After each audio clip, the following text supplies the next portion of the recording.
been a little bit, maybe 30 minutes um, after the after leaving the parking garage across the street from the now abandoned Aphrodite. Stefan, before he actually left the area, kind of stood in an alleyway, or stood, in an alleyway, a spot between part of the parking garage and the adjoining building. Kind of took a look at the Aphrodite a bit. But he's been walking now for about 30 minutes, not taking a fully direct route, but he realizes in lieu of what happened to Axel, apparently not feeding, starving himself, he needs to attend to attend to these needs. And as he's been walking, he's been keeping his eye out, trying to look for somebody. Though he doesn't generally feed in this area. It's never really been able to figure out why. Just never felt comfortable feeding in a downtrodden neighborhood, as the projects is neighborhood on top of neighborhood, being downtrodden. And to his displeasure, he he has not seen anyone, any human, any mortal around. But coming around the corner, he spies um, a he spies a dog, and with that realization, he steadies himself a little bit. He hasn't been spotted by the animal yet, so he makes his way down the alleyway, taking to the shadows, trying to stay out of sight of the animal. And he feels as though he's having some success. He hasn't been spotted yet. He hasn't been smelt. And as he draws closer and closer, keeping his steps quiet, not alerting the creature,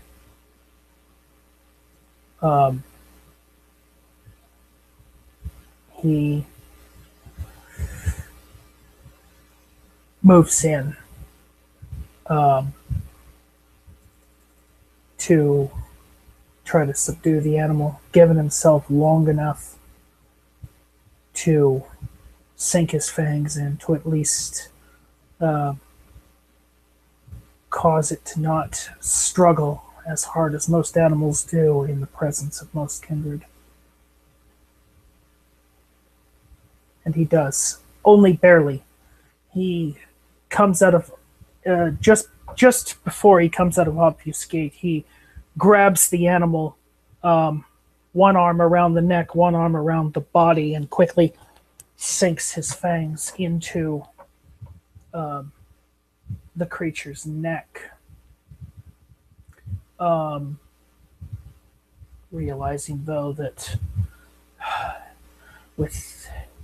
in order to properly sate himself, he's unfortunately going to have to dispatch this animal. Something in Stefan saddens as he drains the life, precious blood from the creature.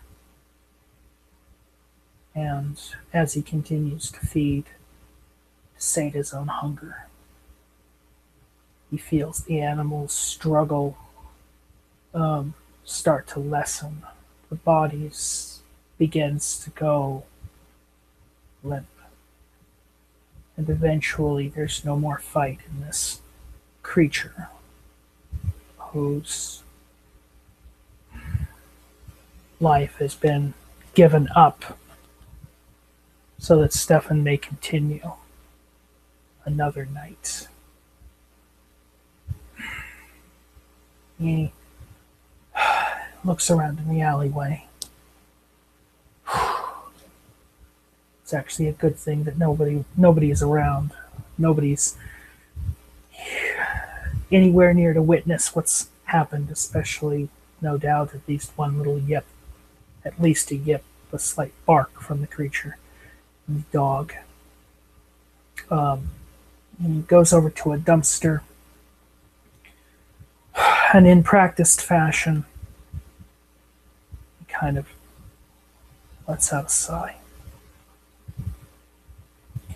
He moves a couple of garbage bags in the dumpster over, and then, with both hands, picks up this animal, lays it carefully in the dumpster, and then buries it under the now lifeless carcass, under several garbage bags so it's not immediately seen, so that maybe any smell of decay will not be as immediately noticeable. He stands at the dumpster for a little bit.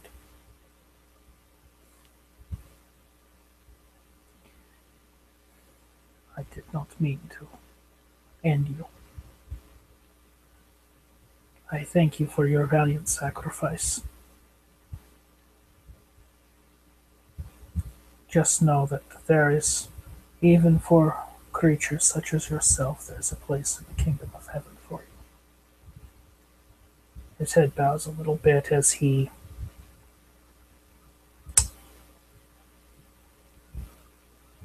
crosses himself. Thank you, Lord, for the bounty you have provided me. And he continues walking the last couple blocks out of the projects and heading toward the industrial district. Again, in the same practiced fashion, slinks into the shadows so that he can make his way unseen to avoid any troubles or unnecessary complications.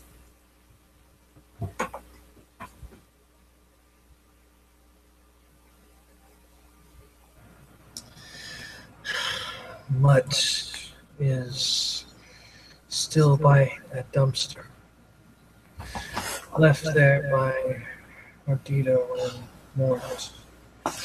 The only thing that can be relatively seen in this dark night lights of the lights of the street lights is perhaps that faint glow of cigarettes. Someone puffing away their worries and frustrations.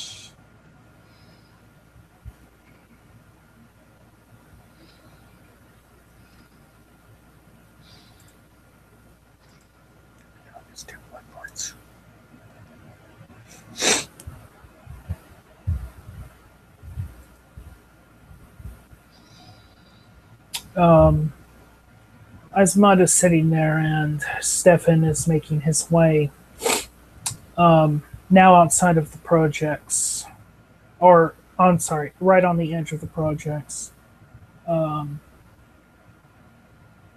he takes his phone out, thinking about the events earlier this evening, and he quickly cycles through his contacts in his phone after flipping it open.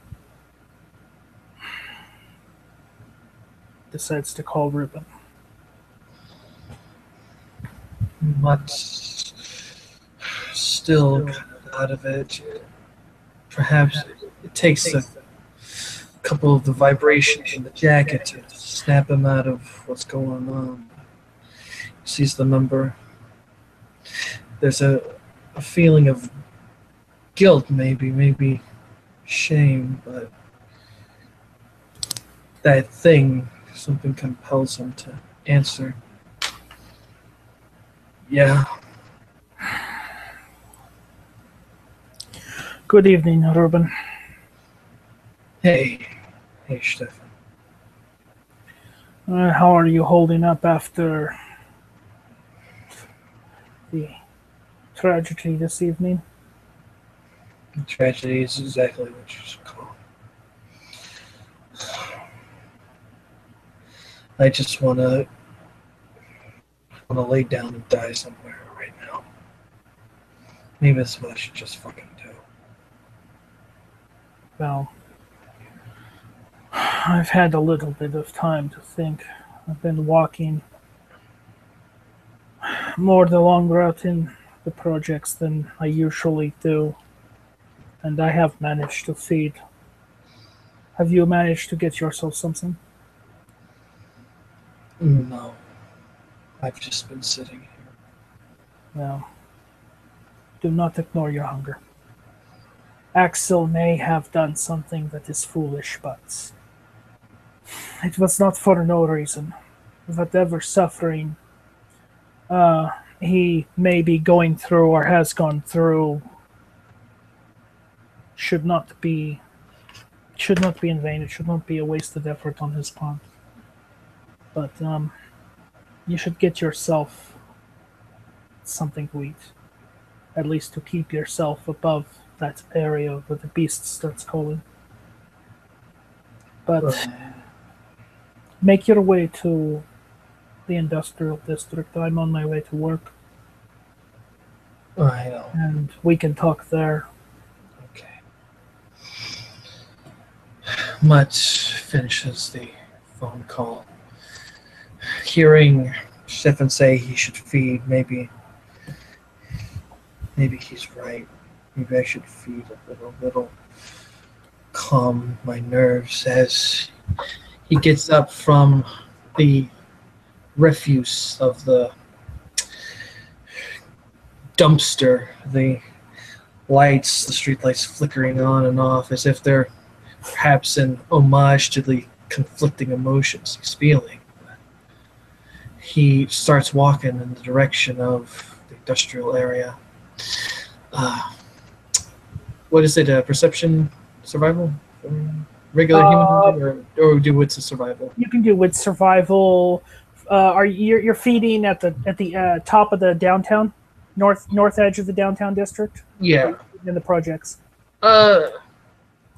Because you're probably deeper in the projects than I am. Yeah, he's deep. Yeah, he's gonna hunt in the projects. Okay, so projects. It would be. I have the chart up just to let you know. Yeah. No, it'd be difficulty 7. Yeah. Yeah. Yes. Right. Gotcha. Mm-hmm. Survival. So.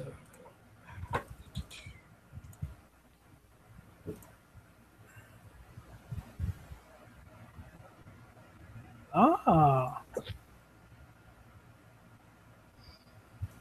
Yes, you do actually spot somebody.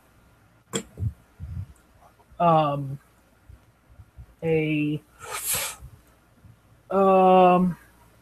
man looks like he just got off of work from somewhere. Kind of looks a little dingy, a little dirty. Perhaps a construction worker, laborer, maybe. As Mutt spies this man who looks like he's been honestly, you could say a guy who's been down in the dumps recently, almost. Mutt begins walking at a slow pace to kind of gauge where this man goes, hoping he can kind of pick him up somewhere and just do what needs to be done. As you're walking behind him, he's continuing walking. He's holding what looks like a little, like a igloo. What's it called? Little igloo cooler, and in one hand, and a coffee thermos in the other. And he looks rather tired, actually. Are they near any like an alleyway or something that you could get pulled into, perhaps?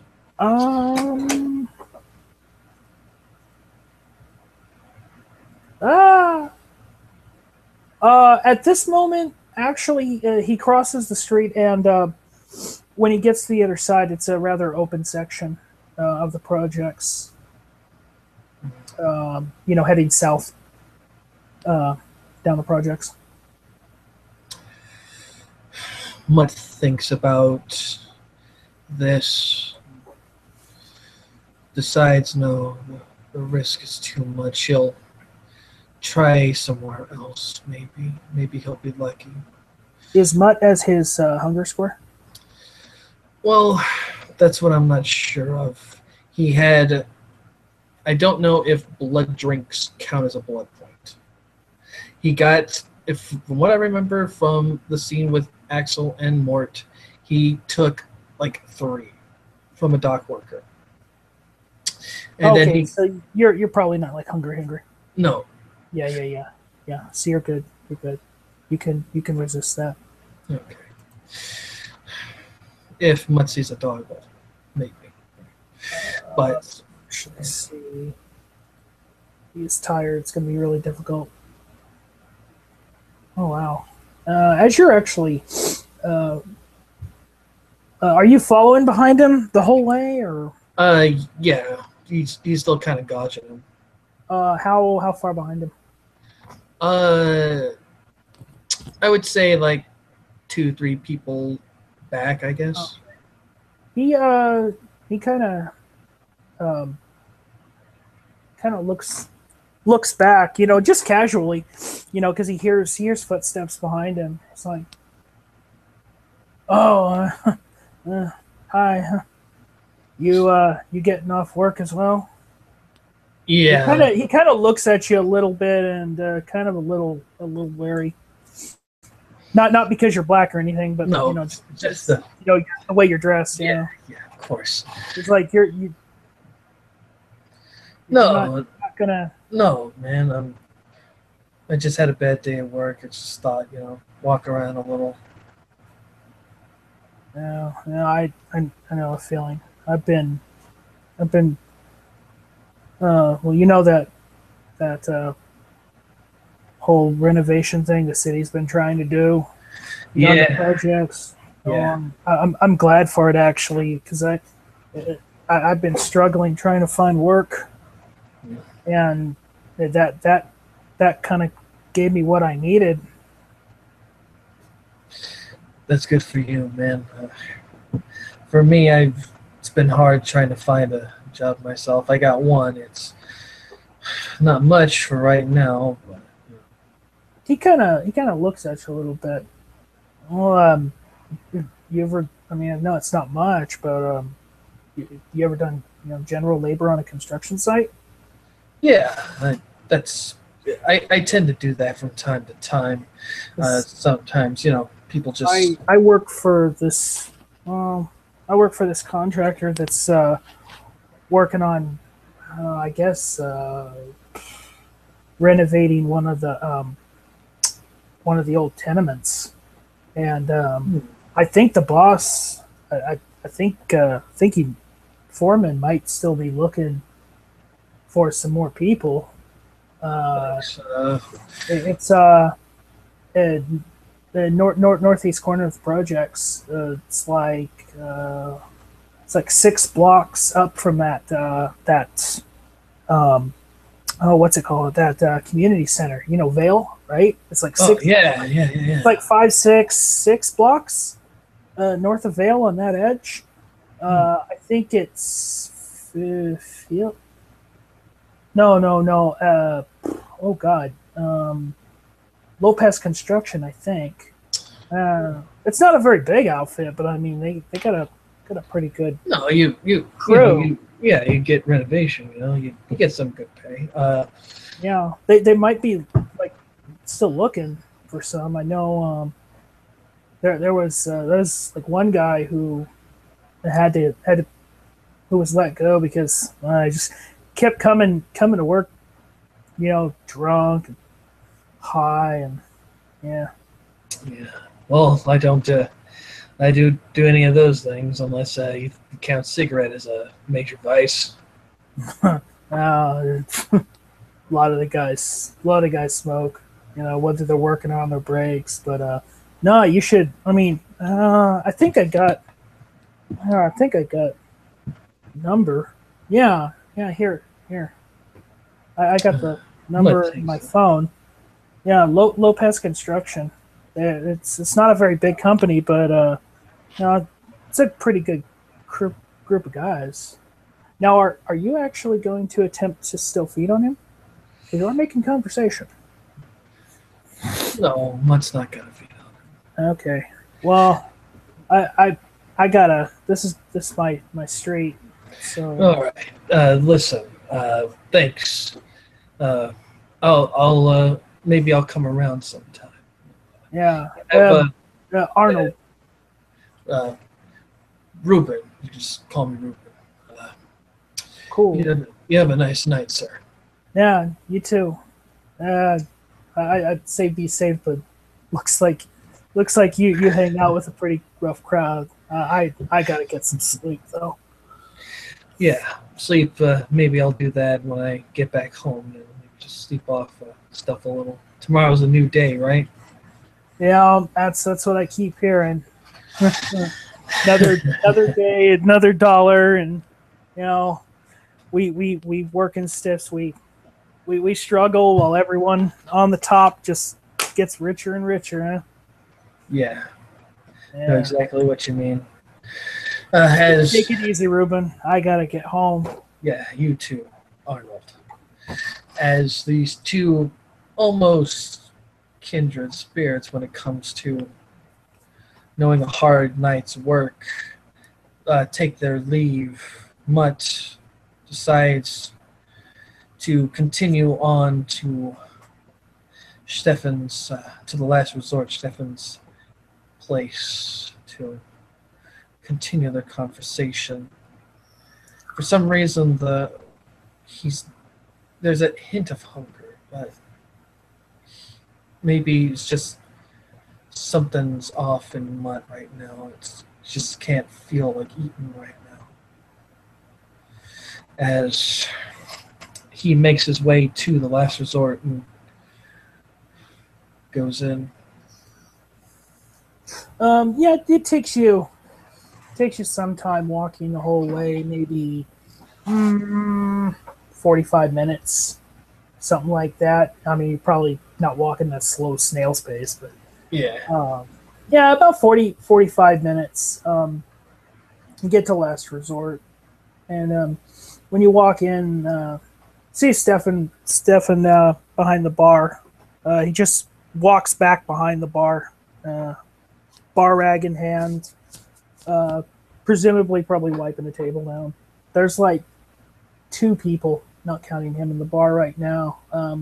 The television's actually turned to the evening news, the late night evening news. As Mutt enters into the last resort and notices again, it seems even bigger than before. Maybe just the fact that there's like two, three, maybe four people in there, counting him possibly. Much as he usually does when it comes to Stefan, sits right at the bar. When you So, walk in, Carl kind of looks up at you. Evening. yeah, evening. As Take a seat. yeah, Oh, takes good us- evening, Ruben. hey, Stefan. Putting a couple glasses on the glass rack above the bar after wiping them down. It's a slow night tonight, huh? It has been remarkably slow. But, Yeah. oh, It's, well. He places into his some bar rack luxury. down and he walks out around the bar and he keeps the bar rag in hand. Any motions for you to follow him out towards the back. This area you previously haven't been to, I don't think. No, we've been upstairs. No, back room, not Oh, the back room. Okay, yeah, the back room. Yeah. yeah. This is you've been to the back room, Yeah. to the office, but this is like from the front door. The exit. You walk straight back. The exit it's door. the back. Basically. Yeah, The back exit. back Okay. door. Yeah. Never mind. And when he gets to the door, you know, Pretty sure it's not the longest walk ever. He opens it up, kind of holds it open with his foot and his back for you to exit. Mutt does so, though. He's unsure as to why Stefan's doing that, but maybe it just makes it easier for them to talk. When you're out the door, he kind of keeps one hand on the door and he quickly slaps a bar rag in between the door and the door jamb so that it closes mostly to where the sound won't filter into the building as much, and walks to the far edge of this little walled courtyard. Actually, walls are about 8 feet high.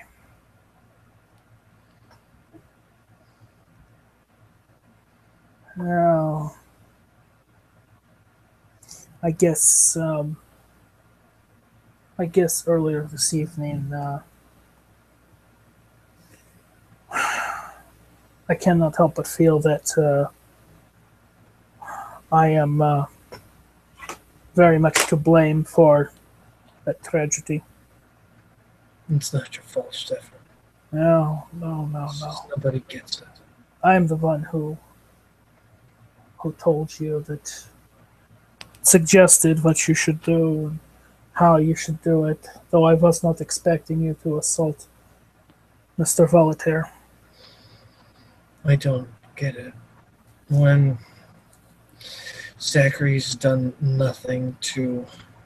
He looks at Stefan at this point. There is some sadness in those eyes. Why is it that everyone thinks the venture should be better than us? Be better than you, better than me. Why? Because the blood says so? Why? Because everything says so? When they've done nothing to prove that they're better than me, that better than you, better than anyone? They think that. They feel that. Somewhere in them, they just feel that everyone else is just little worms we can step on and just do whatever we want. And we're supposed to take it. I am by no means an expert in this condition. I know a lot, but there's still so much that I do not understand. But I also did not realize that someone like Zachary Voltaire could withstand a punch without so much as, a little bit of blood trickling from his face. But from what I have been taught, historically, the Ventru are like that because you're familiar with some history, correct? To a amount. Well, in European history, this is the difference between that and the history of this nation. It's the reason why this country has grown the way it has from its founding. Though maybe not as true anymore, but is to get away from aristocracies, from royalty, nobility, gentry.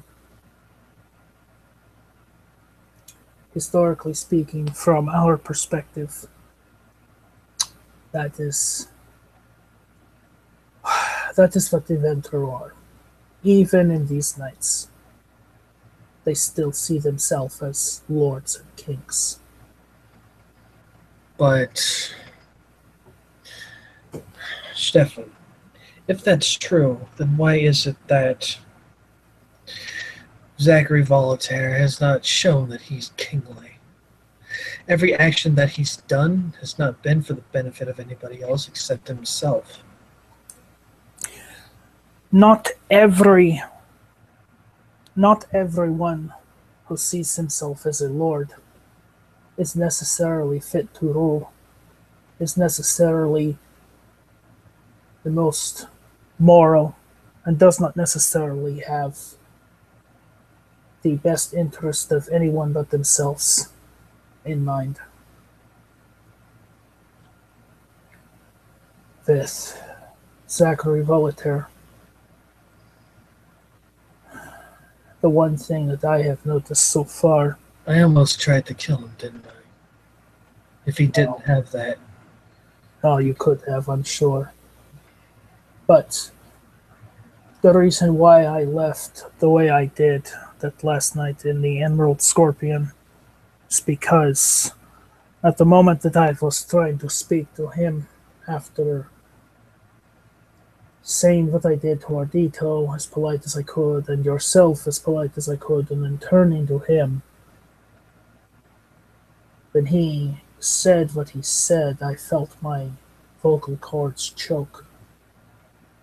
They froze like I could not use them. It was very untactful of him to do so. But this comes back to what I said a moment ago. A man like Zachary Volater, he wields every inch of his power like a sword. He does not care who he silences or strikes down with his sword. He just does it. He does it to keep people from expressing themselves appropriately. I cannot say that I am not guilty of this myself. But No, Stefan, when it comes to you and you talk to people, yeah, sometimes you get a little harsh on them, but you don't do it without reason. You do it because you want to teach them something. Zachary doesn't do it because he wants to make people better. He just wants to do it to hurt them, cripple them, and make himself look better. He's a child. He's just a petulant child who just needs to bully people. I guess to a degree in this specific existence, I try to not think of myself as a child learning how to crawl as a step-by-step process. I feel that I have had enough experience in life before this to understand, but even in trying to give good advice, to try to think about what I say, I still have learned something from Axel. And that is why, Upon hearing Axel's name, Mutt's head just kind of slinks low. It's like the dog who's been scolded so harshly. At this point, what I do here at work, how clean I have gotten this place inside. The outside doesn't look like much, but when you walk in, it is like another world. Everything is bright, everything shines, and I keep it this way from night to night. I guess it is my way of helping the owner of this place to maybe, I don't know, change his mind a little bit to show him what the place could become, and also so that I kind of have a sense of helping to build something. To try to put in the work. Stefan, can I ask you something? Out of everyone who was there, who was the ones that mattered? Stefan kind of takes a moment, kind of looks around, looks back at Mutt.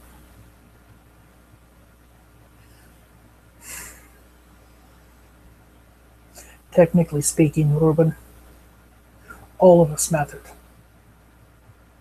Every single one of us mattered. except for their individual mindset and thought process is concerned. And I can tell you that you're not the only one that feels, how could we say it, to a degree underappreciated or even slightly mistrusted or looked down upon. The other thing that set me off, also from that last night in the Scorpion, is when I made that oh so grand appearance of mine. Oh, what a wonderful thing. It's because I felt that I could not stay out of sight for the entire time, just long enough to be able to hear certain pieces of information that most people, they don't give me. I have asked so many people about different things, and they always try to. They're dismissive of me. They say, "No, talk to this person." When the person I am speaking to currently, they know. They know what it is that I need to know. It's one thing that pissed me off about Damien, but I've grown beyond that. Thank you. As Mutt looks up at Stefan once again, just I called Axel an idiot in front of everybody. And why, Stefan?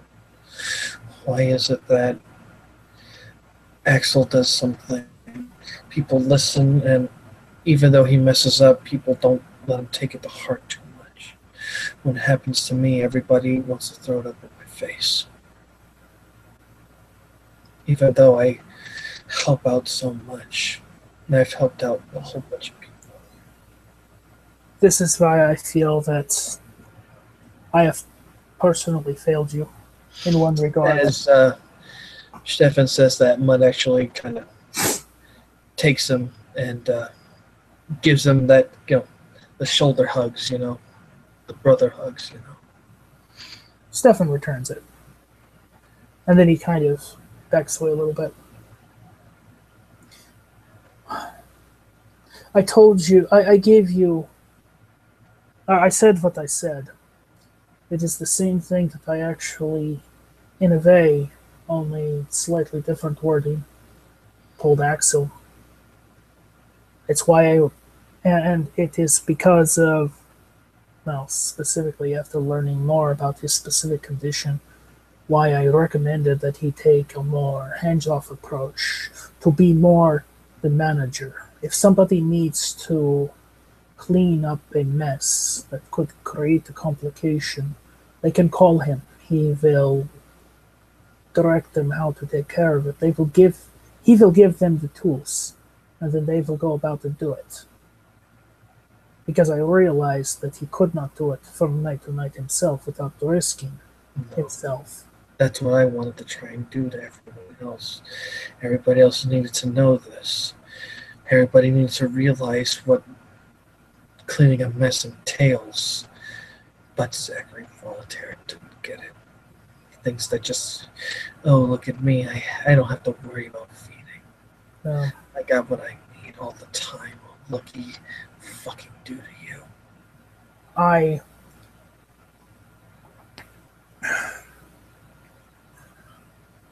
The error on my part, I told you to use your position. I did not realize, and I have learned quite a lot about our specific politics, but apparently I don't understand enough.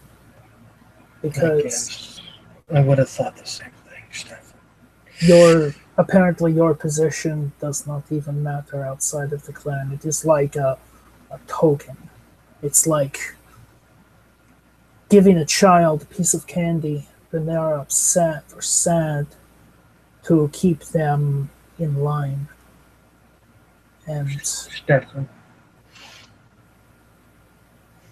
you ever have that feeling when you're in a room full of people, but yet you feel like You're all alone, like a like an island somewhere, even though there's people all around you. I mean, people talk to you, people do things with you, you smile, but on the inside, you're just alone, and you want people to hear you, but You know, they don't seem to hear you, I guess.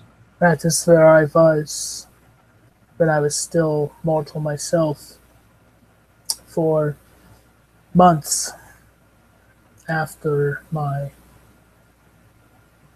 mother. Walking home after a day of work. The only reason I remained living with her is to help her out for all of the assistance, all the monetary sacrifices that she made to help me go to school. No, she was not the only one. I also, I held jobs while I was at university in New York. But yes, that is she helped me out greatly as well. Whatever my scholarships or grants that I got, and they were fairly numerous. It's how I could avoid the loans. Um, that's why I continued to live with her, to help her out for all the years that she helped me. And then she was killed. A robbery attempt is what the NYPD said that had gone wrong. Sorry about that. For many months after that, I felt that same way. And that's the only thing that, the only way I could find solace was in a bottle, day after day, night after night. It wasn't until I found a little bit of inspiration and muse that I realized that I could not exist like that any longer. It's partially the reason why after I made a trip, using a lot of my savings to go back to Germany to bury my mother right next to my father. When I got back here, I decided to move out of New York, go somewhere else, because I needed a change of scenery. But ever since I have come into this existence, I have been on the outside fringes. People do not trust me because they do not know my lineage in this existence. Oh, save for one. She is a remarkable woman, but I do not even know how much I can trust her. But at this point, I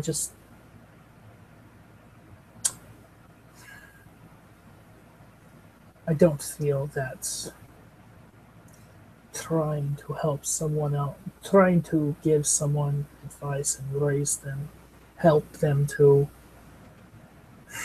make themselves as I did when I was still breathing, and how I'm trying to remake myself in this existence. I just don't feel like it is worthwhile anymore. I should just focus on myself, as I told Axel that he should. And as far as politics, Mutt, Ruben, politics only matter to those who have a stake in it. Most people, they don't have that interest. They don't have really any pull to change it. But I cannot speak for yourself. That is a matter of how you are feeling currently. It's just, Stefan, it just seems that I do everything for my clan. I did everything to try and make things better for everybody. Damien can't do anything for anybody right now. Lacey's somewhere. I don't know if she's coming back. Mortimer, I haven't heard from him in months. And even my primogen doesn't even want to check and see how things are going. How is that supposed to make someone feel when the people that say that they're there for you are not there for you? And then, at this current juncture, one of the other recent topics of conversation from, what was his name? Mikhail. Yeah. Tells us about these anarchs. Yeah. Coming in here. Some of us who are anti-establishment. And with you having so much difficulty in this political structure as I am, well, there's only one thing that I can say regarding these types. You've heard, no doubt, somewhere, what was it, around the last year of the 1980s. The Berlin Wall? The Berlin Wall. There was a lot of anti-establishment sentiment, mortally, of course, but I can imagine that since we exist in all facets, all over the world, there were no doubt anti-establishment sentiments among our society. Yeah. Anti-establishment is a noble idea, but what it does to individuals, to units, to families, freedom is not something that you get from yelling about. You have to sacrifice for it. And too many people that have notions of anarchy, they don't always take the correct actions. Political systems suck regardless whether for us or for the mortals. And in that respect, they don't. And that being said, they don't really deserve our full regard. But in the end, it's just going to come down to that regardless, isn't it? And he looks at Stefan again, and there's just maybe a hint of resentment in this. It doesn't matter if I do 100 times. I bet you if I became primogen, I became prince somewhere, no one would still take me serious because I'm just a fucking rabble-rouser. That's all I am to people. It doesn't matter. Looks at the jacket, his hair, the things that once gave him pride in who he is. Now they feel like marks of shame. They'll just look at this. They won't look here. They won't look here. They'll just see this and not take me or anything that I want to say or want to do seriously anymore. That is not unlike the way Zachary Voltaire looks at me. He looks at me just because I was not apparent to his eyes, his ears, until I made myself seen, made myself noticed. He suspects that I have some, and I'm not correct on this, but it seems as though he feels that I have some devious, ulterior motive. With you, He does not take you seriously. It seems like most do not take you seriously, but it is the same sentiment in a way of looking at it. If my if I have any ulterior motive, it is simply to, though I am on the outside, have some degree of acceptance, have some sense of purpose. Does not matter if I am always considered on the outside of something as long as there is a reason for me to exist. And so far, it is only through my own actions, that's my own pursuits, that gives me that reason.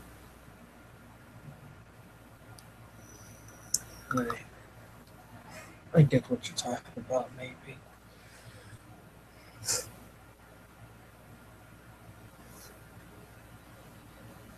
But even even the smallest pawns in a game of chess are extremely valuable. A person like Zachary Voltaire would not value a pawn. He would value a rook, a knight, a bishop. He would not value the pieces that most people use as sacrificial to be able to get across the board to win the game. But it has become apparent to me that in this particular game of chess, the pawn is more valuable than most people think. The apparent disregard, mostly that are those older than us, they don't pay too much attention to us. Think about why that is. We're not worth their time. They have bigger things to worry about. Or maybe they are perhaps playing a game of poker. They are keeping their face expressionless. They are keeping their hand tipped toward them so that a potential opponent does not see the truly valuable pieces on their board. They put up a screen to obfuscate their next move. Maybe. Maybe that is what it is.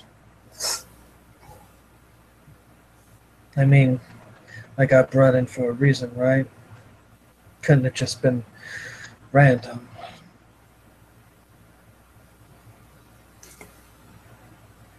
My sire, my friend, known him for decades before this.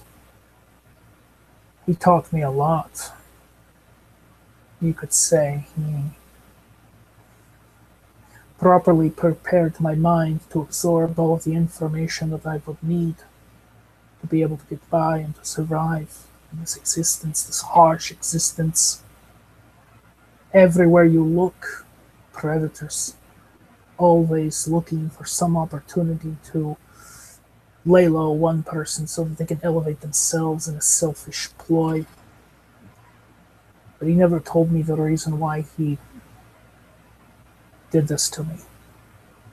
I don't resent him for it, though I can't. He is still my friend, even though he is not entirely living. I'm sure there is some purpose. Most of us older than us, they don't tell us these purposes because there's a lot to learn, there's a lot to absorb. But I think the best move for you and for myself is to lay low and to just concentrate on your own pursuits. On occasion, if you show up to some social gatherings, if Zachary Voltaire or anyone else decides to how can we say it, remind you that you have technically lost face. I guess it would not necessarily be bad to give them a look like you do not care.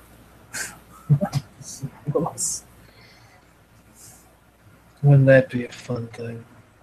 Show them that it doesn't, that losing face and everyone doesn't mean shit. Watch them squirm as the only thing that they think matters doesn't matter anymore. Yeah.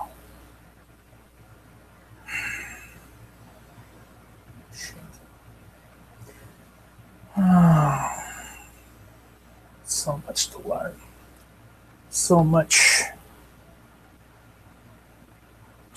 garbage to sift through with all of these. Well, I guess I have to consider myself in this society of abominations, a society of people who do not age, do not die. Well, it is still in existence, though. It is still a life. It's just a different life. Stefan kind of turns back towards the door, walks toward it. Oh, yeah, Carl. I will be in. Just give me one more moment. Kind of nudges the door closed, keeping the kind of holds the bar rag.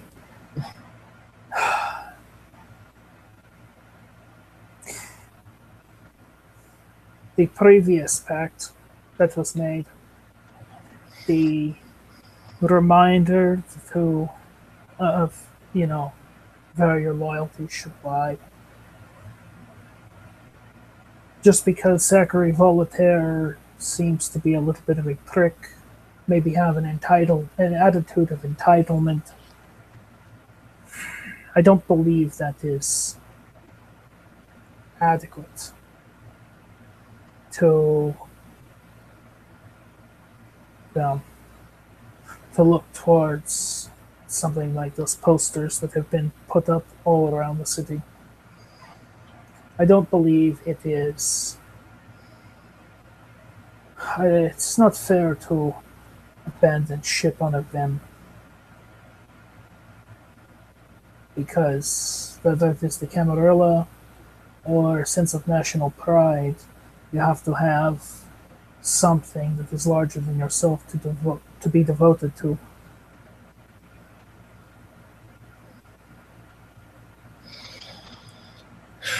Right.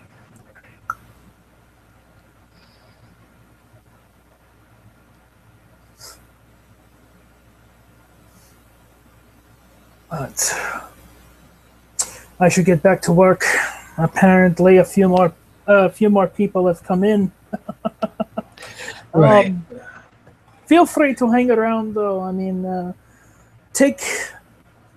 just sit. If nothing else, and relax, enjoy the atmosphere. It is slow anyway.